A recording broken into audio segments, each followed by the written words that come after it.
Item ಯಾವುದೇ ಇರಲಿ try ಮಾಡಿ ಆಚಿ ಚಿಕನ್ ಮಸಾಲಾ. ಈ ಆಟೋ ಚಾಲಕರ ಗೋಳು ಬೆಂಗಳೂರಿನಲ್ಲಿ ಯಾವ ರೀತಿಯಾಗಿದೆ ಅನ್ನೋದನ್ನ ನಿಮಗೆ ತೋರಿಸಿದ್ವಿ ಇಷ್ಟೊತ್ತು. ಈಗ ರಾಯಚೂರಲ್ಲಿ ಹೆಂಗಿದೆ ಪರಿಸ್ಥಿತಿ, ರಾಯಚೂರಿನ ಆಟೋ ಚಾಲಕರು ಏನ್ ಹೇಳ್ತಾರೆ? ಕೊಲ್ಲಿ ಯುದ್ಧ ಮಾತ್ರ ನಿಲ್ತಾ ಇಲ್ಲ, ಆಟೋ ಚಾಲಕರಿಗೆ ಸಂಕಷ್ಟ ತಪ್ಪುವ ಯಾವುದೇ ಲಕ್ಷಣಗಳು ಕಾಣಿಸ್ತಾ ಇಲ್ಲ. ರಾಯಚೂರಲ್ಲಿ ಗ್ಯಾಸ್ ಸಿಗದೆ ಬಂಕ್ ಮುಂದೆ ನಿಲ್ಲಿಸಿದ್ದಾರೆ ಆಟೋ ಚಾಲಕರು ಆಟೋಗಳನ್ನ. ರಾಯಚೂರು ನಗರದಲ್ಲಿ 3 LPG ಬಂಕ್ ಇದ್ರು ಗ್ಯಾಸ್ ನೋ ಸ್ಟಾಕ್. ಲೀಟರ್ಗೆ 120 ರೂಪಾಯಿ ಕೊಟ್ರೆ ಮಾತ್ರ ಗ್ಯಾಸ್ ಅಂತಾರೆ ಬಂಕ್ ಮಾಲೀಕರು.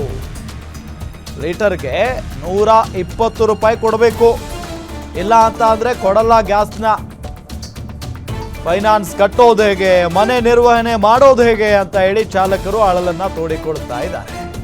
ಆಟೋ ಚಾಲಕರ ಬಗ್ಗೆ ಸರ್ಕಾರ ಗಮನ ಹರಿಸಬೇಕು ಅಂತ ಮನವಿಯನ್ನ ಮಾಡಿಕೊಂಡಿದ್ದಾರೆ ಆಟೋ ಚಾಲಕರು.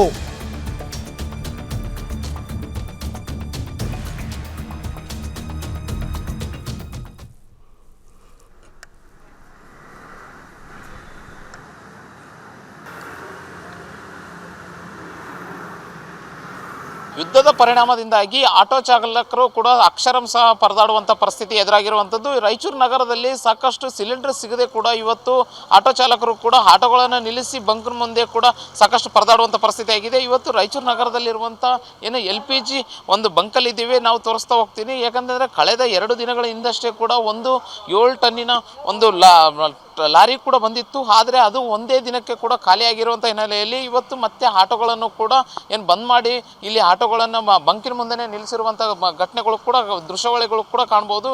ಯಾಕಂತಂದರೆ ಇಲ್ಲಿ ನೇರವಾಗಿ ಏನು ಆಟೋ ಚಾಲಕರು ಕೂಡ ಒಂದು ದಿನಕ್ಕೆ ಅವತ್ತು ಬಂದಂಥ ಸಂದರ್ಭದಲ್ಲಿ ಮಾತ್ರ ಕೇವಲ 500 ರೂಪಾಯಿ ಅಷ್ಟೇ ಮಾತ್ರ ಇಲ್ಲಿಯನ್ನು ಗ್ಯಾಸನ್ನು ಫಿಲ್ ಮಾಡಿದ್ರು ಬಂಕ್ನಲ್ಲಿ. ಆದರೆ ಅದು ಒಂದೇ ದಿನಕ್ಕೆ ಮುಗಿದು ಹೋಯಿತು. ಆಟೋ ಖಾಲಿ ಆದಂಥ ಹಿನ್ನೆಲೆಯಲ್ಲಿ ನಾವು ಮತ್ತೆ ಮುಂದಿನ ದಿನಗಳಲ್ಲಿ ಆಟೋ ಯಾವ ರೀತಿ ಚಾಲನೆ ಮಾಡಬೇಕು ಅನ್ನುವಂಥದ್ದು ಸಾಕಷ್ಟು ಪರದಾಡುವಂಥ ಪರಿಸ್ಥಿತಿ ಆಗಿರುವಂಥದ್ದು. ಮತ್ತೇನಾದರೂ ಬಂದರೆ ಕೂಡ ನಾವು ಫಿಲ್ ಮಾಡ್ಕೊಳ್ಳಲು ಕೂಡ ಇಲ್ಲಿ ಆಟೋಗಳನ್ನು ಕೂಡ ನಿಲ್ಲಿಸಿ ಇವತ್ತು ಚಾಲಕರು ದಿನನಿತ್ಯ ಏನು ಮುಂಜಾನೆ ಸಂಜೆಗೂ ಕೂಡ ಇಲ್ಲಿ ಬಂಕಿಗೆ ಬಂದು ಯಾವಾಗ ಗ್ಯಾಸ್ ಬರುತ್ತೆ ಅನ್ನುವಂಥದ್ದು ದಿನನಿತ್ಯ ಬಂದು ಹೋಗುವಂಥ ಪರಿಸ್ಥಿತಿ ಎದುರಾಗಿರುವಂಥದ್ದು. ಆದರೆ ಜಿಲ್ಲಾಡಳಿತ ಮತ್ತು ಸರ್ಕಾರಗಳು ನೇರವಾಗಿ ಏನು ಯಾವುದೇ ರೀತಿಯಾದಂಥ ಯುದ್ಧ ಪರಿಣಾಮ ಆದರೂ ಕೂಡ ನಮಗೆ ಸಮಸ್ಯೆ ಇಲ್ಲ ಅಂಥದ್ದು ಮೇಲ್ನೋಟಕ್ಕೆ ಬರೀ ಎಕ್ಸಾಂಪಲ್ ಕೊಡೋದು ಹೊರತಾಗಿ ಯಾವುದೇ ರೀತಿಯಾದಂಥ ಇಲ್ಲಿ ಜನರ ಸಮಸ್ಯೆಗೆ ಬರ್ತಾ ಇಲ್ಲ ಅನ್ನುವಂಥದ್ದು ಇಲ್ಲಿ ನೇರವಾಗಿ ದೃಶ್ಯಾವಳಿಗಳು ನೋಡಿದ್ರೆ ಬರ್ತಾ ಇರೋದು. ಇದರ ಜೊತೆಗೆ ನಮ್ಮ ಜೊತೆಗೆ ಆಟೋ ಚಾಲಕರು ಕೂಡ ಇದ್ದಾರೆ. ಯಾವ ರೀತಿ ಸಮಸ್ಯೆ ಆಗ್ತಾ ಇದೆ ಎದುರಾಗ್ತಾ ಇದೆ ಅನ್ನೋದಕ್ಕೆ ಸರ್ ಇವಾಗ ಏನು ಮೊನ್ನೆ ಅಷ್ಟೇ ಕೂಡ 2 ದಿನ ಹಿಂದೆ ಅಷ್ಟೇ ಬಂದಿತ್ತು. ಎಷ್ಟು ಸಿಲಿಂಡರ್ ನಿಮಗೆ ಫಿಲ್ ಮಾಡಿಕೊಟ್ರು ಮತ್ತೆ ಎಷ್ಟು ಯಾವಾಗ ಖಾಲಿ ಆಯ್ತು ಸರ್ ಅಂತ? 15 kg ನಮಗೂ ಗ್ಯಾಸ್ ಹಾಕಿದ್ರು. 15 kg ಆದಮೇಲೆ ಒಂದೂವರೆ ದಿವಸ ನಡೀತದೆ ನಮ್ಗೆ ಅಷ್ಟೇ. 2 ದಿವಸ ನಡೀತದೆ. 2 ದಿವಸ ನಡೆದ ಮೇಲೆ ಮುಗಿತು, ಗ್ಯಾಸ್ ಖಲಾಸ ಆಯ್ತು ಅಂತ ಹೇಳ್ತಾರೆ. ಈಗ ರಾತ್ರಿ ಒಂದು ಹಗಲು ಮಾಡಿಬಿಟ್ಟು ಎಲ್ಲ ಕಂಪ್ಲೀಟ್ ಹಾಕಿದ್ರು. 1 ದಿವಸ 2 ದಿವಸ ಹಾಕಿ ಬಂದಾಯ್ತು ಎಲ್ಲ. ಈಗ ನಮ್ಗೆ 3 ದಿವಸ ನಡಿಬೇಕಾದ್ರೆ ಭಾಳ ಕಷ್ಟ ಗಾಡಿ. 3 ದಿವಸ ನಡೀತಾ ಆಯ್ತು ನಮ್ಗೆ ಬಂದಾಯ್ತು. ಈಗ ಮತ್ತೆ ಗ್ಯಾಸ್ ಕೇಳಬೇಕಂದ್ರೆ ಬಂದಾದ ಅಂತ. ಈಗ ಬೇರೆ ಪಂಪ್ನವ್ರು ಅಂತಾನೆ ಫೋನ್ ಮಾಡಿ ಮೆಸೇಜ್ ಹಾಕಾಕತ್ತಾರ, 120 ರೂಪಾಯಿ ನೀವು ಮಾತಾಡ್ರಿ ನಾನು ನಿಮ್ಗೆ ತರಿಸಿ ಹಾಕ್ತೀನಿ ಅಂತಾನೆ. ಬೇರೆ ಪಂಪ್ನವ್ರು ಹೇಳಕತ್ತಾರೆ ಆಲ್ರೆಡಿ. ಇವರು ನೀವು ಫೋನ್ ಮಾಡಿ ಕೇಳ್ತಾರೆ. ನಾನಂದೆ 120 ಅಲ್ಲ. ಈಗ ಅವ್ರು ಹೆಂಗೆ ಹಾಕ್ಯಾರ, ನೀವು ಯಾಕೆ ಹಾಕ್ತೀರಿ 120? ಆ ಸಂಬಂಧ ಆದಲ್ಲ. ಪಂಪ್ ಬೇರೆ ಅದಾವ. CNG LPG ಒಂದೇ ಅಲ್ಲ.